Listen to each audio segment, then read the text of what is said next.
মুরগির বাচ্চাকে সুস্থ রাখতে চাইলে অবশ্যই মুরগির বাচ্চাকে সপ্তাহে অন্তত 2 দিন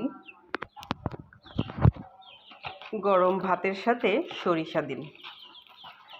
আর এইটি দিলে আপনার মুরগিগুলা ঠান্ডা লাগবে না। দেখেন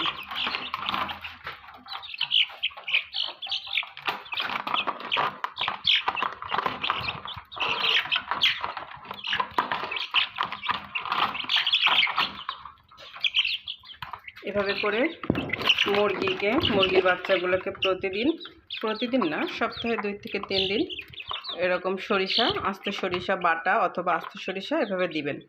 এতে করে মুরগির বাচ্চাগুলো সুস্থ থাকবে এবং ওদের ঠান্ডা লাগবে না। ঠান্ডা লাগলেও এটা ঠিক হয়ে যাবে। ওষুধের উপর নির্ভরশীল না হয়ে ঘরে থাকা উপকরণ দিয়েই মুরগি লালন পালন করুন।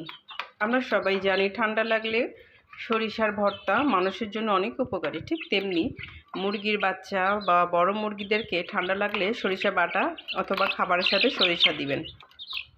এতে করে ওদের শরীরে তাপ উৎপন্ন হবে এবং ওদের শরীর ঠান্ডা লাগবে না।